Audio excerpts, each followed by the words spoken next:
இருக்கட்டும், பெற்றோர்களாக இருக்கட்டும், அண்டை வீட்டார்களாக இருக்கட்டும், இப்படியாக நாம் அடுத்தவர்களுக்கு செலவு செய்வதற்கு, அடுத்தவர்களுக்கு உதவுவதற்காக வேண்டிய அல்லாஹு தஆலா ஒரு சில நபர்களுக்கு கைகளிலே அல்லாஹு தஆலா வசதிகளை கொடுத்திருப்பான். ஏற்றத்தாழ்வு என்பது எதற்காக வேண்டி என்று சொன்னால், இப்படியாக இருப்பவர்கள் இல்லாதவர்களிடத்திலே கொடுப்பதற்காக வேண்டித்தான் அல்லாஹு தஆலா இந்த ஒரு ஏற்றத்தாழ்வுகளை வைத்திருப்பான். அல்லாஹு தஆலாவுடைய பொருளாதாரத்தை, நமக்கு கொடுத்திருக்கக்கூடிய பொருளாதாரத்தை தியாகம் செய்வதால், அல்லாஹு தஆலாவுடைய பாதைகளை நம்ம செலவு செய்வதன் காரணமாக அல்லாஹு தஆலா 6 விஷயங்களை நம்ம அவர்களுக்கு ஒரு மகத்தான ஒரு விஷயமாக அல்லாஹு தஆலா கொடுக்கின்றான். யார் தன்னுடைய பொருளாதாரத்தை அல்லாஹ்வுடைய பாதைகள் செலவு செய்கிறார்களோ, அல்லாஹ் எதற்காக வேண்டி சொல்லி இருக்கின்றானோ அந்த விஷயங்களுக்காக வேண்டி செலவு செய்கின்றார்களோ, அவர்களுக்கு அல்லாஹு தஆலா 6 விதமான நன்மைகளை வழங்குகின்றான். முதலாவது, அல்லாஹ்விடத்தில் மகத்தான அந்தஸ்துகள் கிடைக்கும். அல்லாஹ்விடத்திலே தரஜாக்கள் உயர்த்தப்பட்டு நாளை மறுமையிலே தரஜாக்கள் படித்தனங்கள் உயர்த்தப்பட்டு மகத்தான ஒரு அந்தஸ்திலே அல்லாஹு தஆலா ஆக்கி வைப்பான். இரண்டாவது விஷயம், ஈருலகிலும் உலகத்திலும் சரி மறுமையிலும் சரி அவர் வெற்றியாளராக கணக்கெடுக்கப்படுகிறார். மூன்றாவது, ஈருலகத்திலும் அல்லாஹ்வினுடைய அருள் கிடைக்கின்றது. நான்காவது விஷயம், அல்லாஹ்வினுடைய திருப்தியை பெற்ற ஒரு அடியாராக இருக்கின்றார். இதுவெல்லாம் நமக்கு தேவையான ஒரு விஷயம். அல்லாஹ்வினுடைய அருள், அல்லாஹ்வினுடைய திருப்தி என்பது 2 உலகத்திலும், இந்த உலகத்தில் வாழும் பொழுதும் சரி மறு உலகத்தில் வாழும் பொழுதும் சரி நமக்கு தேவையான ஒரு விஷயம். 5வது, மறுமையில் சுவனம் அவர்களுக்கு கண்டிப்பாக கிடைக்கின்றது. 6வது, மகத்தான கூலி. நாளை மறுமையிலே இங்கே செலவு செய்யக்கூடிய விஷயங்களுக்காக வேண்டி உண்டான கூலி என்பது மிகவும் பரக்கத்தான முறையிலே நாளை மறுமையிலே அல்லாஹு தஆலா வைத்திருக்கின்றான். கண்ணியத்திற்குரியவர்களே, இந்த இடத்தில 6 விதமான நன்மைகளை பெற்றுத்தரும் ஒரே ஒரு காரியத்தை செய்வதனால் நமக்கு 6 விதமான நன்மைகளை பெற்றுத் தருவதாக முஹத்திஸீன்கள் முஃபஸ்ஸிரீன்கள் எழுதுகின்றார்கள். கண்ணியத்திற்குரியவர்களை நாம் சிந்தித்து பார்க்க வேண்டும். நாம் இன்னைக்கு செலவு செய்வதற்கு சில விஷயங்களை நிறைய யோசிப்போம். அல்லாஹு தஆலா இந்த செலவினங்கள் மட்டும் நமக்கு பொருளாதாரத்தை கொடுத்து நமக்கு சோதனை என்பதாக அல்லாஹு தஆலா சொல்லுவான். இன்னமா அம்வாலுக்கும் ஃபித்னா, உங்களுக்கு கொடுக்கப்படக்கூடிய உங்களுடைய பொருட்கள் பொருளாதாரங்கள் எல்லாம் உங்களுக்கு என்ன, உங்களுக்கு ஃபித்னா தான், அதாவது சோதனை காலம். பொருளாதாரத்தை கொடுத்து நீ என்ன செய்யற, எப்படி இருக்கிற, எப்படியெல்லாம் இந்த பொருளாதாரத்தை நீ வைத்துக் கொள்கின்றாய் என்ற விஷயத்தை அல்லாஹு தஆலா சோதனை செய்வதற்காக வேண்டி நம்ம அவர்களுக்கு பொருளாதாரத்தை கொடுக்கின்றான். கண்ணியத்திற்குரியவர்களே, இந்த பொருளாதாரத்தை கொடுக்கக்கூடிய ரப்புல் ஆலமீன் 2 விஷயங்களை அங்கே விளக்கவும், ஏனென்று சொன்னால் ஏன் இந்த பொருளாதாரத்தை நமக்கு கொடுக்கின்றான் என்ற ஒரு விஷயம் நமக்கு வேணும். ஒன்று, மனிதன் பொருளாதாரத்தின் மீது அளவு கடந்த நேசம் வைக்கின்றோம். நம்ம பொருளாதாரத்தின் மீது ஆசை இல்லாத யாராவது இருப்போமா? உயிர் மேல ஆசை இருக்கும். ஒன்று உயிர் மேல ஆசை இருக்கும். 2வது, பொருள் மேல ஆசை இருக்கும். பொருள் என்பது மட்டும் நமக்கு எவ்வளவு வந்தனாலும் வந்துகிட்டே இருக்கலாம், எவ்வளவு சேர்த்தாலும் சேர்த்துக்கிட்டே இருக்கணும்னு தோணும். அல்லாஹு தஆலா குர்ஆன்ல சொல்லுவான், அல்ஹாக்குமுத் தகாசுர் ஹத்தா ஸுர்துமுல் மகாபிர். மனிதர்கள் பொருளாதாரத்தை, அந்த பொருளை எப்படி தேடுவாங்க, தேடிக்கிட்டே இருக்கிறான். ஸுர்துமுல் மகாபிர், கபூர்ல போய் சேர்ற வரைக்கும் இவன் தேடிக்கிட்டே இருப்பான் போல் இருக்கு அப்படின்னு சொல்லுவான். அப்படி அந்த அளவுக்கு மனிதனுடைய எண்ணம் பொருளாதாரத்தின் மீது இவ்வளவு ஆசைப்படக்கூடியதாக இருக்குது. எவ்வளவு ஆசைப்படுறோமோ அல்லாஹு தஆலா கொடுப்பதற்கு தயாராக இருக்கிறான். ஆனால் இடையில ஒரு விஷயம் நமக்கு முன்னாடி நிற்கணும். நாம ஆசைப்படுற பொருளை நாம செலவு செய்வதற்கு தயாராக இருக்கணும். அப்படின்னு சொன்னா அல்லாஹு தஆலா நமக்கு கொடுப்பதற்கு தயாராக இருக்கின்றான். 2வது, பொருளாதாரமே நம்மளுடைய நிலைநிறுத்த செய்கின்றது என்ற ஒரு விஷயம். பொருளாதாரம் தான் இன்னைக்கு ஒரு விஷயத்தை நம்மளுடைய வாழ்க்கையை தீர்மானிக்கின்றது என்ற ஒரு விஷயத்துல நாம எல்லாமே மூழ்கியாச்சு. இன்னைக்கு பொருளாதாரம் இல்லைன்னா ஒருத்தனுக்கு வாழ்க்கை இல்லை அப்படின்ற மாதிரி ஆயிடும். இந்த பொருளாதாரத்தை அல்லாஹு தஆலா கொடுக்கக்கூடிய ரப்புல் ஆலமீன் அதை எப்படி செலவு செய்யணும் என்ற விஷயங்களை எல்லாம் நமக்கு சொல்லி காட்டுவான். ஒருவேளை நாம செலவு செய்யாம வச்சோம் அப்படின்னு சொன்னா, இன்றைய ஓதப்பட்ட ஒரு ஆயத்திலே அல்லாஹு தஆலா சொல்லுவான், யௌம யுஹ்மா அலைஹிம் ஃபீ ஜுனூபுஹும் ஹாதா மா கனஸ்தும்.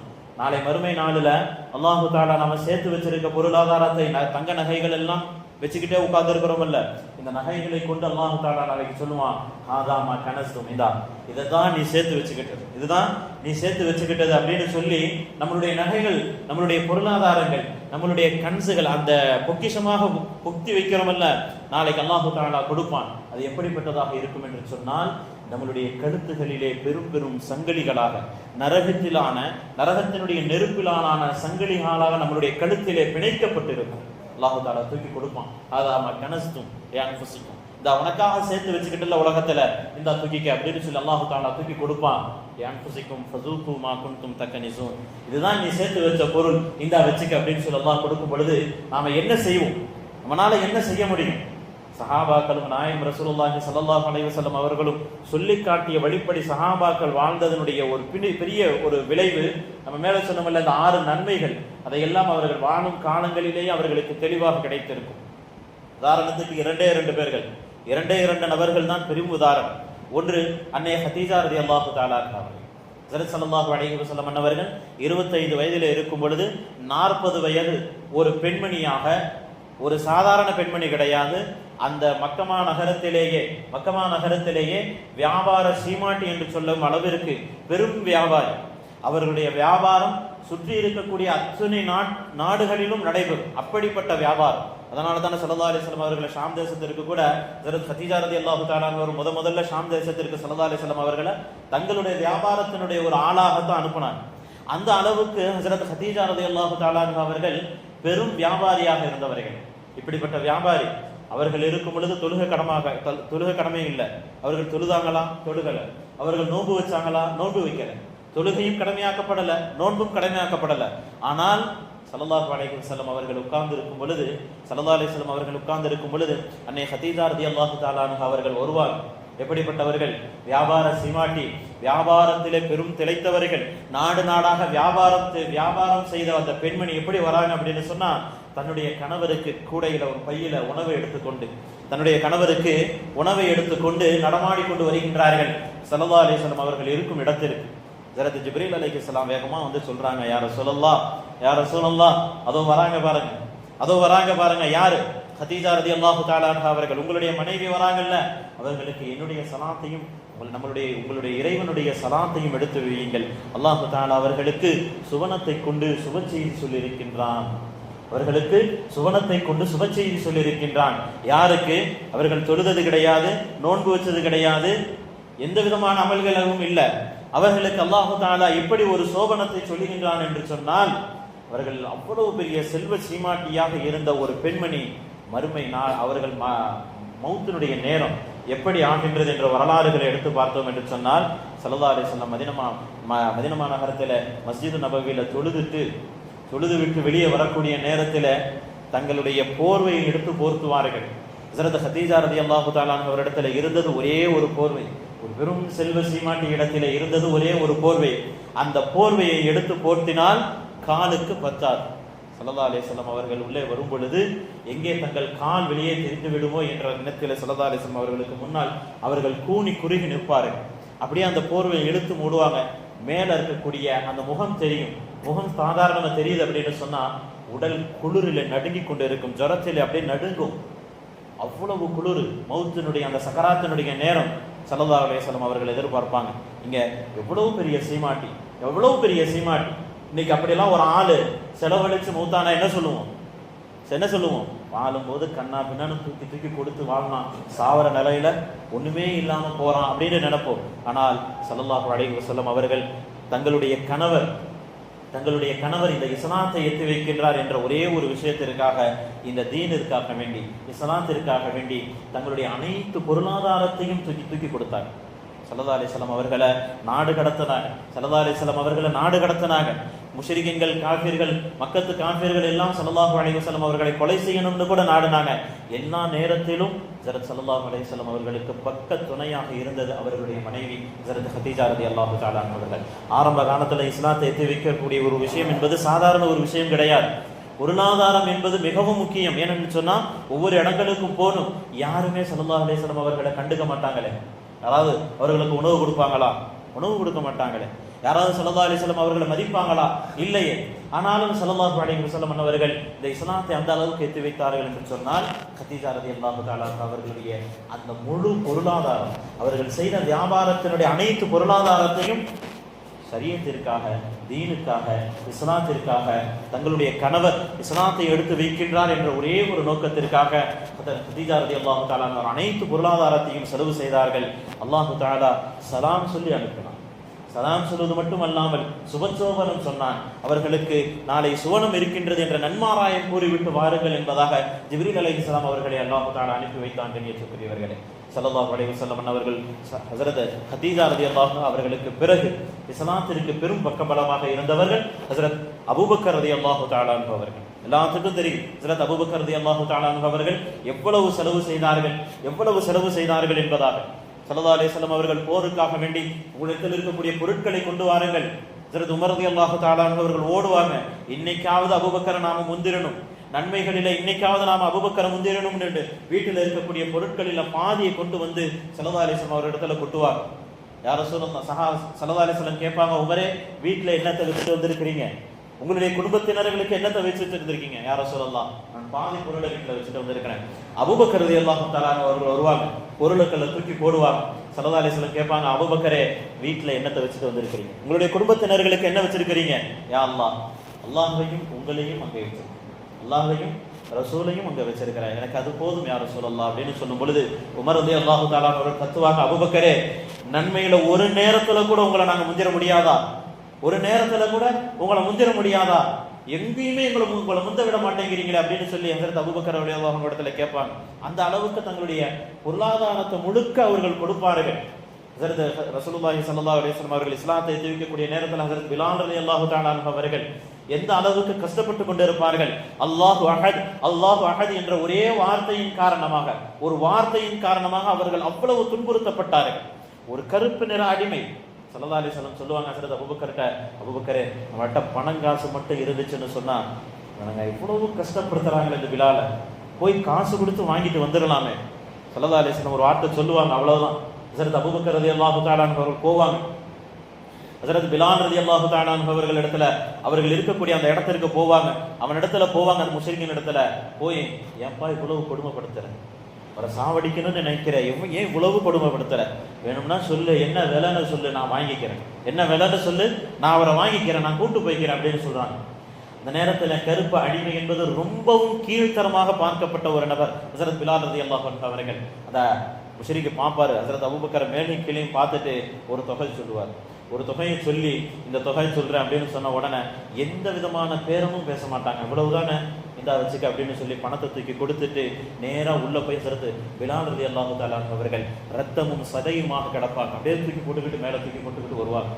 வெளியே வரக்கூடிய நேரத்தில் அவன் சொல்லுவான், அபூபக்கரே உனக்கு என்ன பைத்தியங்கன்னு பிடிச்சிருச்சா, உனக்கு பைத்தியங்கன்னு பிடிச்சிருச்சா, இப்படி ஏமாந்துட்டியே, நீ மட்டும் பேரம் பேசி இன்னும் எவ்வளவு கீழே வந்திருந்தாலும் இவருக்காக வேண்டி நான் எவ்வளவு வேணாலும் ரேட்டை கம்மி பண்ணியிருப்பேன், விலையை கம்மி பண்ணியிருப்பேன், விலையை கம்மி பண்ணி வாங்கிட்டு போயிருக்கலாம் இல்ல, இவருக்காக வேண்டி இவ்வளவு விலை தொகையை கொடுத்து வாங்குறிய அப்படின்னு சொல்ல நேரத்துல அப்படியே மடப்பையில, ஏமாந்தது நான் இல்லடா நீதான், ஏமாந்தது நான் கிடையாது நீதான், நீ 50 திரகம் இல்ல 100 திரகம் கேட்டிருந்தாலும் நான் கொடுத்து வாங்கி இருப்பேன் என்று சொன்னால் ஸல்லல்லாஹு அலைஹி வஸல்லம் சொன்ன ஒரு வார்த்தை, ஸல்லல்லாஹு அலைஹி வஸல்லம் சொன்ன ஒரு வார்த்தை, அந்த பிலால உரிமை அவரிடத்துல இருந்து வாங்கிட்டு வந்துடலாமே அப்படின்னு சொன்ன ஒரு வார்த்தை, நான் எவ்வளவு வேண்டாலும் செலவு செய்வேன்டா, ஏமாந்தவன் நான் இல்ல நீதான், நீ 50 திரகம் கேட்டதுக்கு பதில் 100 திரகம் கேட்டதால நான் தூக்கி கொடுத்துட்டு வாங்கிட்டு வந்திருப்பேன்.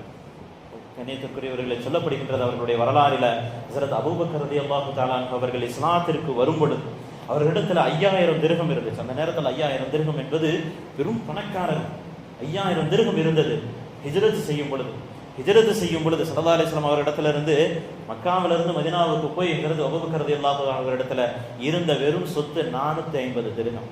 அதற்குள் இந்த இஸ்லாத்திற்காக வேண்டி தங்களுடைய ஒட்டுமொத்த பொருளாதாரத்தையும் செலவு செய்தவர்கள் ஹஸரத் அபூபக்கர் ரலியல்லாஹு தஆலா அவர்கள். சஹாபாக்களுடைய வாழ்க்கையில எடுத்து பார்த்தோம்னு சொன்னா இன்னும் நிறைய இருக்கும், அவ்வளவு விஷயங்கள் இருக்கும். தங்களுடைய பொருட்களை இஸ்லாத்திற்காக வேண்டி எடுத்து கொடுத்தது அவ்வளவு சஹாபாக்களும் எடுத்து கொடுப்பார்கள். ஸல்லல்லாஹு அலைஹி வஸல்லம் ஹஸரத் அபூபக்கர் ரலியல்லாஹு அன்ஹு அவர்களிடத்துல பார்த்து சொல்லுவாங்க, இங்க இருக்கக்கூடிய அத்தனை நபர்களுக்கும் மௌத்தினுடைய நேரத்தில், கடைசியினுடைய நேரத்தில் எல்லா சஹாபாக்களும் ஸல்லல்லாஹு அலைஹி வஸல்லம் பயான் பேசிக்கிட்டு இருக்கும் பொழுது, எல்லா நபர்களுக்கும் பகரம் நான் செய்து விட்டேன், எல்லா நபர்களுக்கும் பகரம் செய்து விட்டேன், இதோ நிற்கிறார் இல்லையா என்னோடு ஹிஜ்ரத்திற்கு இந்த இஸ்லாத்திற்காக வேண்டி தன்னுடைய ஒட்டுமொத்த பொருளாதாரத்தையும் கொடுத்து விட்டு நிற்கின்றாரே அபூபக்கர், இவருக்கு மட்டும் என்னால் இந்த உலகத்தில் எந்த விதமான பரிகாரமும் செய்ய முடியவில்லை, நாளைக்கு எனக்கு பதில் என்னுடைய ரப்பு இவருக்கு பரிகாரம் செய்வான் என்பதாக ஸல்லல்லாஹு அலைஹி வஸல்லம் அவர்கள் சொல்வார்கள். கண்ணியத்திற்குரியவர்களே, அந்த அளவுக்கு சஹாபாக்கள் எல்லாம் தங்களுடைய பொருளாதாரத்தை தூக்கி கொடுத்ததன் காரணமாக அவர்கள் வரலாற்றிலே இடம் பெற்றிருக்கின்றார்கள். இன்னும் சொல்லப்போனால் மேலும் சொன்ன 6 விதமான நன்மைகளும் அவர்களிடத்தில் இருக்கின்றது.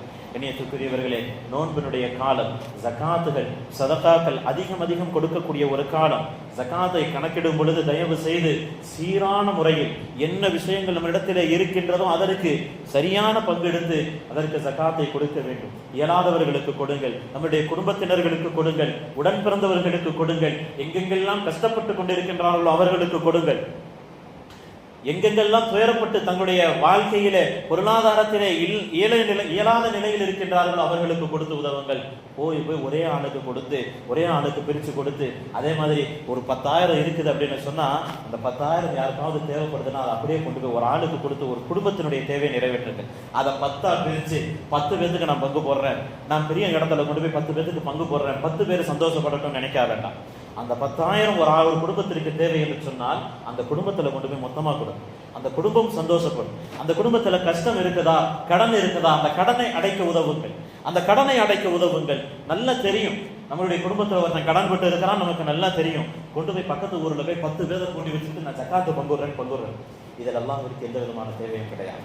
நம்மளுடைய குடும்பத்தில் இருக்கக்கூடியவர்களுடைய கஷ்டங்களை முதலில் போக்குவோம் இன்ஷா அல்லாஹ். நம்மளுடைய மஹல்லாக்களிலே, நம்மளுடைய ஊர்களிலே இருக்கக்கூடிய கஷ்டங்களை, கடன்களை நீக்குவோம். சொல்லப்படுகின்றது சஹாபாக்களுடைய ஒரு வாழ்க்கையில அவர்கள் பொருளாதாரம் வந்த பிறகு எந்த அளவுக்கு இருப்பாங்கன்னு சொன்னா, கிட்டத்தட்ட மக்காவுல மதினாவுல 3000 குடும்பங்களை தத்தெடுத்து, கடைசி நேரத்துல 3000 குடும்பங்களை தத்தெடுத்து அவர்கள் வீடுகள் எல்லாம் அடமானங்களில் இருக்கும். அத்தனை நபர்களுடைய வீடுகளையும் வெளியே கொண்டு வருவார்கள். அவர்கள் குடும்பங்களில் இருக்கக்கூடிய கடன்களை எல்லாம் அடைப்பார்கள். அதுதான் சஹாபாக்களுடைய வாழ்க்கை.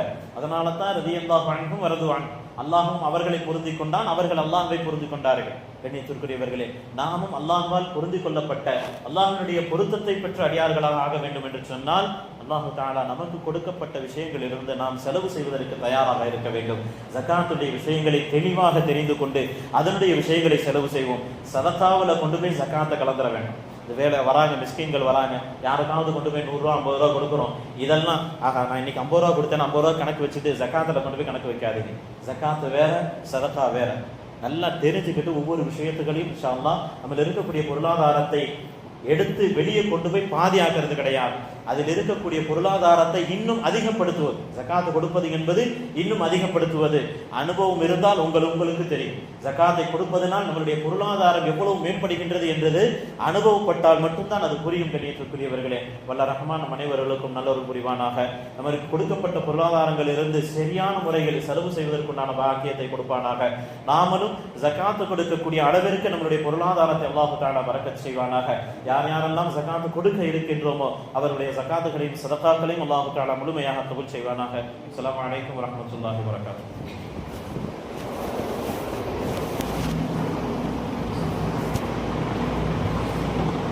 الحمد لله رب العالمين. اللهم صل على سيدنا محمد وعلى ال سيدنا محمد.